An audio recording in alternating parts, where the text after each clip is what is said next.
Nature. Noah Storm Johnson. Gardens. Gardens. No. Walking. Your wife. Wow, where is she? Yeah, she's like, score. Anyone else? Creativity. Friends. Children, medicine. Life. Pets. No, pets. Yeah. Geronimo, my cat. Your cat. Geronimo. Are we good? Everybody good? No one said themselves.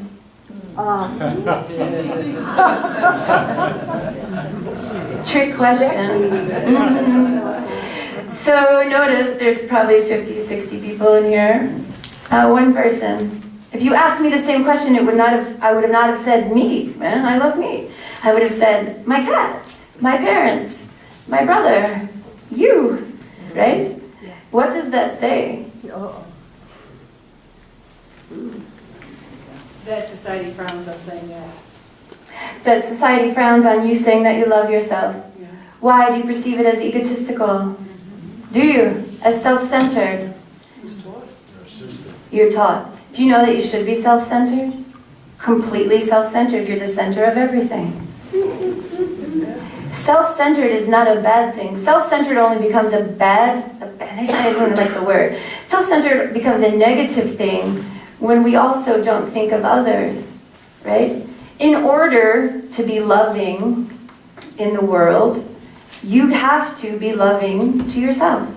If you are not loving to yourself, you can in no way, shape, or form love somebody else unconditionally. You, if you see flaws in yourself, will tend to see flaws in other people.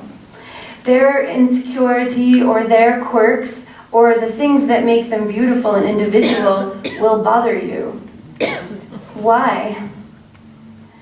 Because your own quirks and insecurities and things that you see as less than perfect bother you. And so what we do in the world is we look out at others and we see them and we say, oh, it's them. They're not being kind. They're not being trusting. They're giving me the evil eye, right? However, everybody is a mirror to ourselves. When I look at you, if you are shooting daggers at me, I probably am doing it internally to myself. Because I can only receive in life what I'm putting out. If I'm putting out love for myself first and foremost, and then I'm loving you, that is indeed what I'll get back, 1,000-fold. However, if I internally have negating self-talk and self-criticism constantly all day long, then the universe will give me experiences that will reflect those negative words and judgments about myself so that I can learn that I'm perfect. I don't have to think that way, right? The universe will give you what you're asking for. It's beautiful that way. It's not punishing you. It's not punishing me. If I tell myself, oh my gosh, I'm not good enough, there's no way, I can't be good enough. I don't want to do that. No one will believe me. They'll think I'm foolish. Guess what's going to happen? I will constantly, for about a week until I change that thought pattern about myself, be met with people in my life who think I'm not good enough, who tell me I'm not good enough, who tell me I'm less than, who say that, I don't think you're that smart. You know, I don't want to hang around with you because something in that matter, because that's the way I'm talking to myself internally. Do you understand? So, excuse me, we say things internally to ourselves that we wouldn't say to our worst enemy. That's true. Is that true? Yes. I am in no way perfect, and I don't want to be. And I am admitting completely right now that on a constant daily basis, I have a barrage of self-negating thoughts that run through my head. It's why I do this. It's why I do Nam.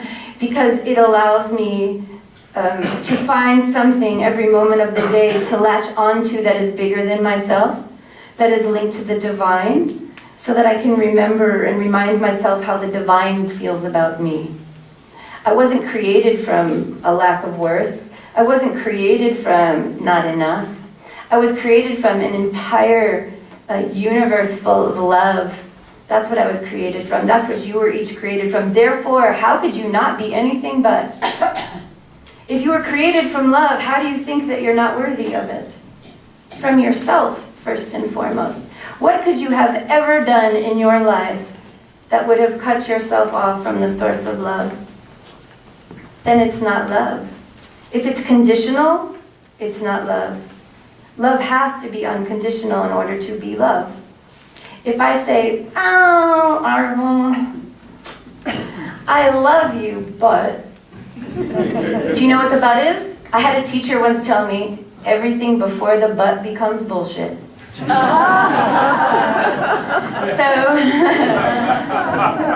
if you say, oh my God, you're amazing, but...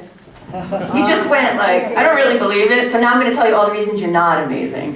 That's what happens. You have two polar opposite statements trying to link themselves into one. They negate each other, and it makes it all complete crap. Yeah? So, sorry. There is a very famous scripture, right, from the book of Matthew. Love thy neighbor as not thy dog, not thy boss, not thy car, not those shoes I bought last week, myself. There's a reason for it. If I don't love myself, who can I not love? My neighbor, right? I am a reflection of what I want back in the world. So if I want to love my neighbor and I want my neighbor to love me, I have to love myself first so that my neighbor can see how I want to be treated. So you are, right? You are the living embodiment of how you want to be treated. You're asking every day to be treated in a very particular way by the way you treat yourself. So if you walk through life doubting yourself all the time, telling yourself you're not enough, I'm not smart enough, you know what, I never finished school. Doesn't matter. At the end of the day, does it matter? It doesn't matter what you think you did or what you think you didn't, who you think you are, who you think you're not. Most of the way we think about ourselves are opinions formed through the opinions of other people. Yes? And do you know that what anybody thinks of you is none of your business? Because basically when I say, oh, I'm so sorry I'm using you as an example. I love you eternally and infinitely. That is the truth. But if I said to Arvel, you know what? I think you should, and then you'd be better, right? I made a judgment upon Arvel because it's easier for me to judge another human being than it is for me to judge myself. It's very hard to look in the mirror and say all the ways I need to improve myself or the ways I've made a mistake. And can I look at myself now and see the mistakes that I made and where I went wrong? And can I say, I love myself through it and now I'm deciding to do it differently? Yes. If I decide to do it differently, then I've learned and now I've loved myself. If I decide to take the same path, the same lesson will present itself. You'll keep getting met with things that are to teach you to love yourself. Yes? Nicole, Yes. now, Oh my God, I didn't know where it came from. this is God. Nicole, Because the light's like here, and it was really like, oh my God, I'm so sorry. I'm sorry to interrupt your train of thought here, but let's all good. let's play the role reversal. Please do. You be Arvel, I'll be Arvel. and I'll be the mean Nicole. The mean Nicole. Mean Nicole who says, you know, you're good, but, you know, I think you should do this or do that, and change this and shorten that, and Shorten by the me? way, you're doing it wrong. Oh, yeah. Okay, so How- that's just me. Now, what would Arvel? How would you be Arvel? If I were Arvel, I would say, I'm so sorry you feel that way about me. And I hope that you feel better about yourself soon.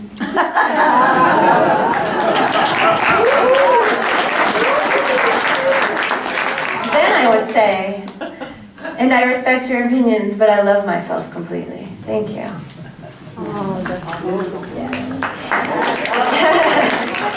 There is a way to turn, the founder of Nam Yoga always told us, and whenever anyone is negative speaking towards you, there's a way to turn it around so that they have to admit that it's completely about themselves and not about you.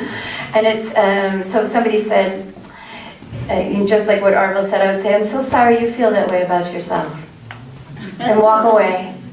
Because they're talking to you, but they're really not. They're using you as a mirror, right? Because they don't want to do the work that it takes to get to the diamond in the middle of the coal in their heart. Yes? And so everybody is a diamond. We just, unfortunately, during life, get darkness poured on top of us through opinions of others, through patterning of families and genetic lineage and school and peers, and all of that junk just piles more and more on top of us until we're this hard and dark mass on the outside, and somehow we forgot we had a heart. Yes? And in that heart, there's this diamond waiting to shine. And that diamond is you. It's your love. It's your light. It's the gift that you're supposed to be here to give to the world. And you can't do any of it if it's still cloaked in darkness. And so our job every day is to ourselves first, is to every day do one thing for yourself. One thing. If you do one thing for yourself every day, you start to do this. It's like an onion. You start to peel the layer, and then the layer, and then the layer, until one day somebody goes, "Did you have work done? Because your face is bright and shiny, and I haven't seen you like this before." That's light. That's inner love. People will ask you, I've seen it happen, "Did you get some work done on your face?" I said, "Yes, I did. I got spirit. I got myself all sorts of self-love. And so it shined me up pretty. And now I'm bright for everybody." So the diamonds come out of coal through what? What? Pressure. Right. Friction and pressure. So if you were to use that as a metaphor for life, all of the challenges that you go through in your life are the pressure that's created on you in order to unearth your diamond. The challenges are not here to punish us, as I said earlier. The challenges are here to challenge you to love yourself through them. Right? We give up sometimes easier than we should. I just can't do it today again. I need something. Give me a sign that I'm worthy, that I should be here, that I should keep doing this, that anybody's listening, right? And then one day, somebody randomly, not really though, says, "You know what, I just wanted to tell you that every time I see you, my heart lights up because of your smile. And you needed that more than anything in the world. It comes when you ask for it. If you need proof that you are loved, ask for the proof. Because you're telling the divine that at the moment I'm not so sure about myself and I know that I am loved, but I need some proof right now in order to feel it to myself." Right? You get to ask for whatever you want in this life. You are completely capable of manifesting whatever it is you want. You were born with that gift. It's in every human being. It's that no one ever teaches us how to do it when we're small. They teach us how to do the things that they want us to do, to look like what they want us to look like, to go to school to become what they think we should become. What if we were taught since we were small that you can do anything you want? Anything. All you have to do is ask the universe for it, and I'm going to love you through it no matter how many times you fail or how many times you fall. I'm going to love you. I'll be right there to pick you up. If you don't need my help, I'll stand there and just support you and applaud you for getting back up again. Because you know the strength is getting back up. It's not staying down. It's trying again. Right? Through every failure, perceived. It's not a failure. I can't stand that word even. I don't even like to use it. I'm trying to find a new word in life. I just haven't come up with it yet for failure. So if you have any ideas, you can shout them out at me. The failure, we're judged constantly all day long on what we do or how we look. And I'm sorry, I'm going to get a little emotional. I want to be honest, I've had a week, this past week, where I was constantly being met with verbal comments about how I'm not good enough at all. And so, which is interesting for me because it happens, but it doesn't happen like that. It's like constant. It was all week long in every aspect of my life, in every corner of my world. And in the middle of that, is it okay if I speak personally? In the middle of that The universe also, I have to find the gift in it. I'm still trying to learn, so I'm going to use the word gift. I had to find the gift in my mother being sick. And so, so it just felt like life was just saying, you know what? No more for you. And I went down. And it's when I go down, I go down. And it takes a lot to get me back up. Because then I'm in my head, and now I'm talking to myself the way my worst enemy is talking to myself. But it's not just one of me, it's 10 of me. Yes, they're all hanging out here, and they're having a dialogue and an inner conversation about how horrible I am, and how I'm not good enough, and how unworthy I must be, because the universe is completely punishing me. And the universe wasn't punishing me. The universe was asking me, does it really matter what other people think about you? No. Because I'm the only one that somehow that went on. God went, that's enough. Are you kidding me now, Nicole? The universe was telling me that the only opinion that mattered about me was the opinion that created me. And because I was created, I already know that I'm worthy. And so nothing else needs to be proven to me. There's no other proof that needs to take place for that. I exist. You exist. I see you. If you can see me and I can see you, that means, guess what? Guess who you are? Who are you? You're God. You are love. You are the outer living expression of unconditional love. You're everything that's ever been created. It lies within you. Never for a moment doubt that about yourself. How dare I doubt that about me? You are powerful and beautiful and magical. No one can ever take that from you. So love has to be an inside job. Because you are that. It's in every cell of your body. It's in every hair on your head. It's in your eyes, your hands, and your feet. And so what if we spoke to ourselves every day as if God was speaking to us? Would God tell me I was unworthy? Would He tell me I wasn't smart enough, not pretty enough, not rich enough? He would never. And so we have a saying in Nam, speak as if God sits at the tip of your tongue. That is the reminder to myself every day. When I start that negative self-talk, I go, oh, would he say that? Or she, or whatever you decide to call it. Would it ever say that to me? It would never say that to me. So I'm going to stop it now.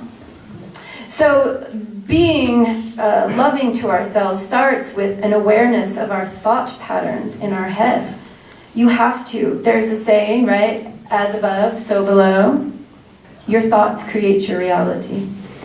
Your thoughts influence the words that come out of your mouth. The words influence your behavior and your actions. And so it all starts up here, right? We live up here constantly.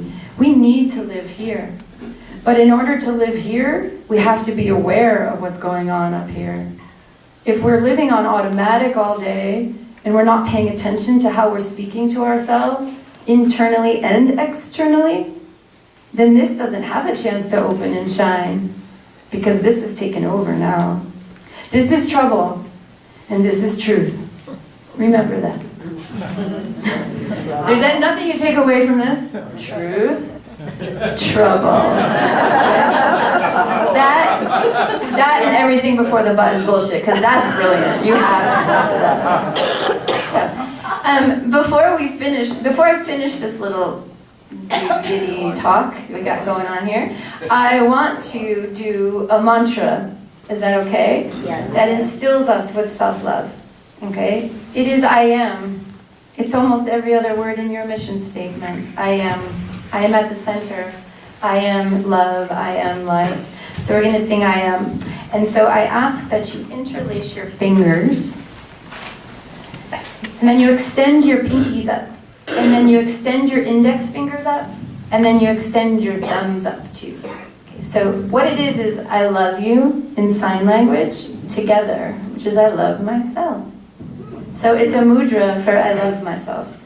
Whenever you feel like you don't love yourself, or you're having one of those bad days or that bad talk internally, put your hands into this mudra.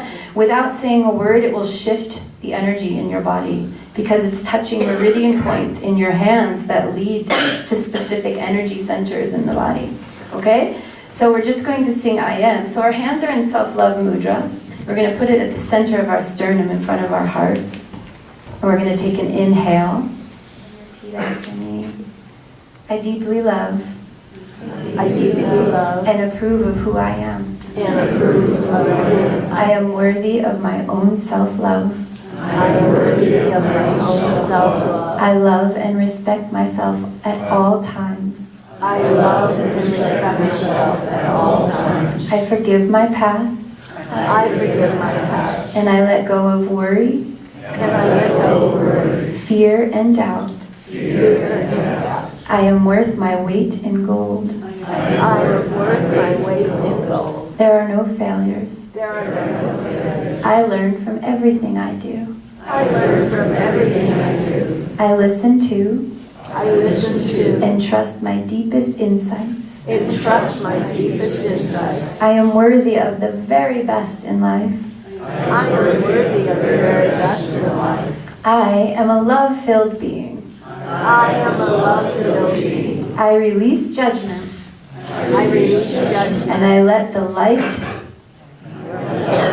of my life flow. of my life. I love me. I love me. Inhale.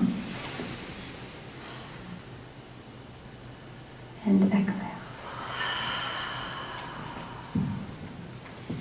And then you just shake your hands out a little bit. Let all that go.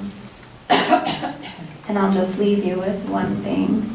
I ask that every morning when you get up, first thing you do, you list 3 things that you're grateful for about yourself and about your life.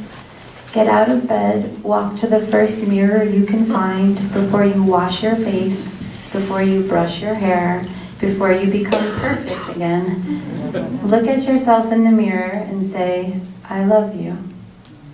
With a smile. Yes. If it's hard and you don't believe it, then you fake it till you make it. Yeah, and so the more we say it, the more we believe it, and then it becomes second nature. So I'm learning to love myself completely, and I ask that you do the same. I love you. I love you.